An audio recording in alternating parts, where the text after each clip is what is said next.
So we've been working on our eye. We have the basic shape, we've been sketching, and we started to do the iris and pupil, going back and forth to really darken things. Make sure this pupil, the dark hole, is really, really dark, but then keep that reflection there. Even if you don't really see a defined reflection, that's one of those little tricks that artists use to make our eye drawing look really good. Now, I do have a piece of paper under my hand because I tend to smudge my drawing a lot. So if you are finding the same thing, that you're having some smudgy issues, then you might want to do the same thing. So I'm actually going to darken around my eyelid because I do have pretty deep set eyelids.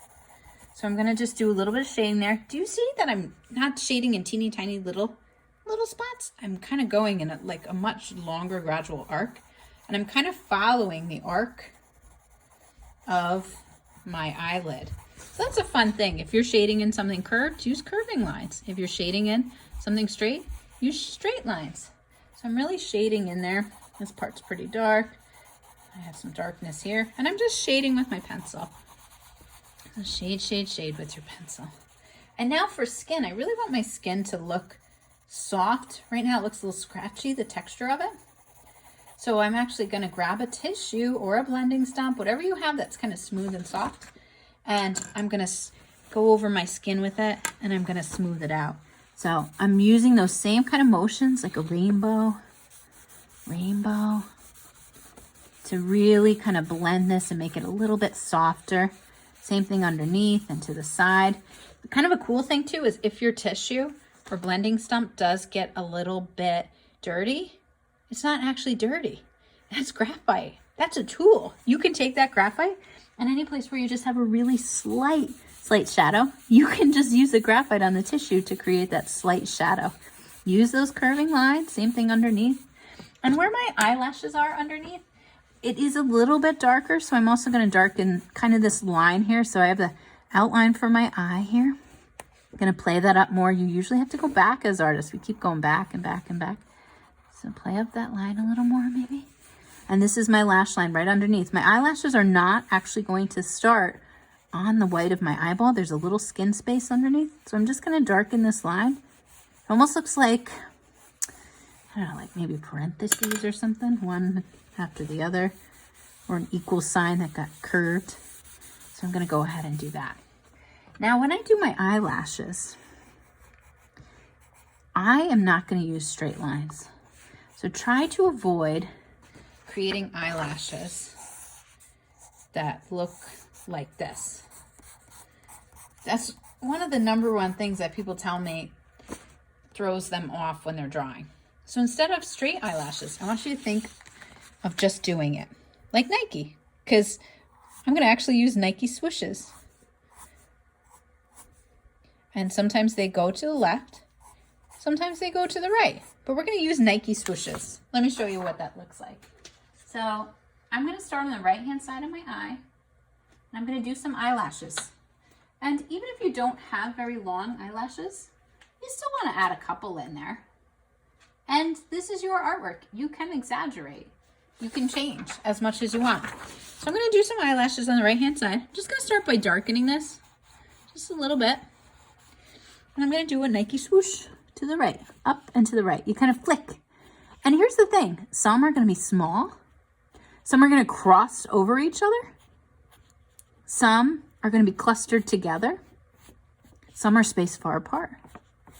So the less predictable they are, the more realistic they will look. So it kind of comes down and back up, down and back up, down and back up. Check, check, check, check. You can do as much or as little as you want. But as we get to the top now of our rainbow, some of the eyelashes will stand up a little bit straighter. They're not going to be perfectly straight lines, but some will be a little straighter. And as we start to go down to the left, they'll curve the other way. Maybe you have a few short ones that kind of cluster together. And visually, even though I told you there's like some skin space between the white of our eye and our eyelashes, because your eyelashes on the top lid go down and back up, it's hard to see that space.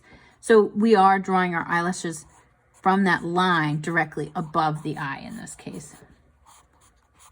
However, when we do the bottom ones, Look in the mirror. Yeah, make some weird faces. Go ahead, look in the mirror. You do have a little space of skin between the white of your eye and your eyelashes on the bottom. So I'm gonna do the same thing. If you wanna turn your drawing upside down, you can absolutely do that. If you wanna keep it in the same direction, you could do that as well. But I'm just gonna do some curving little eyelashes. It might be a little less on the bottom. And they're kind of like swooshes. Again, vary them. Sometimes they'll be thick. Sometimes they'll be short. Sometimes there's a lot of space between. Sometimes they're clustered, close together and clumped. And then slowly as I get to the left, my checks are starting to lean to the left a little bit more. Here they kind of lean to the right. Here they lean to the left. And then sometimes I just darken these lines a little bit to give it the impression of eyelashes. And you can darken the corners. Again, I might go back and say, you know what? The whites of my eyeballs, they don't look really curved anymore, so let me curve it. Curving lines, curving lines. If something seems a little bit too harsh, you can just use your blending stump or your Q-tip to kind of smooth it. So anything you want to say smooth, you keep it that way. I'm going to keep my iris kind of scratchy because it has the fibers, but I'm going to smooth out my skin. I'm going to smooth out my eyeball, the whites of my eye, smooth out my skin a little bit. I'm trying not to touch the eyelashes too much. But you could play, see what happens. And here's the secret, guys. Artists just don't draw something great the first time. They practice, they play. And what you actually see is eye number 1,000. So it probably looked like I did that pretty fast, but I've done like 1,000 eyes. No joke, like legit. Like I've probably drawn 1,000 eyes. And I am getting better the more I do it. So that's what you're seeing. You're seeing eye number 1,000. And if I had an assignment where all you did was draw eyes, you'd get really good too. That's what artists do. We just repeat. Just like in soccer practice, you do drills over and over again and you get better and better. The only difference is artists, we only show you our best work. So soccer games, athletes, we get to see all of your performances. Artists, we get to pick and choose and just show you all the things that came out good. Now I do want to show you a trick. I do like to erase to create highlights. So if something gets too dark, or if you want to exaggerate something, you can use your eraser. Yes, I'm using an eraser. It's called a kneaded eraser. And I'm using it to lighten up some areas, like in the corner of my eye here. So you can actually use your eraser, not as a tool to get rid of something, but as a lightener to lighten things. Now I'm going to start to work on my eyebrows. Since we've been doing the eyelash hairs, I'm going to start to work on my eyebrow hairs. Same kind of thing. Over here on the left, where my tear duct is, look at your eyebrow hairs. They kind of go straight up. Not gonna lie, I have a couple that shoot like really high up. That happens as you get older. And they're kind of straight up. Mine are a little out of control, but I like that. Embrace your uniqueness. Frida Kahlo would be proud. And I have a bunch that go straight up. And then they start to slowly almost fall over. So I'm looking really closely at the direction of the line, and my pencil line is trying to follow that same direction. Normally, like if you're doing a drawing of somebody far away, you're not drawing individual hairs, but this one is so enlarged, we are drawing the individual hairs. And then my hairs actually kind of fall over so much that they kind of go sideways, and that almost makes my eyebrow look thinner on the outside. And then you could play around. Do you want to like make it look a little smudgier in some spots? And then you keep layering again. Maybe your whole eyebrow you feel like needs to be a little darker, so you kind of shade in the background a little bit. See how I'm just using my tissue just to kind of shade over the lines I just drew to make it dark? It's rubbing the graphite and spreading it around, so all behind my eyebrow looks kind of dark now. And then you look at your artwork, and this is a really important skill. Where else can you darken it? Maybe right here I'll kind of darken it. Maybe right here needs to be a little darker. And sometimes when you do those kind of things, guys, you might notice that, oh my gosh, that got so dark that my iris or my pupil needs to be darker again. So you might want to go back and darken up some other areas. Because sometimes when you darken up one thing, something else kind of gets lost. So maybe you darken up a few other areas. So really step back from your artwork, look at it from far away, and practice. And don't get rid of drawings that you don't like.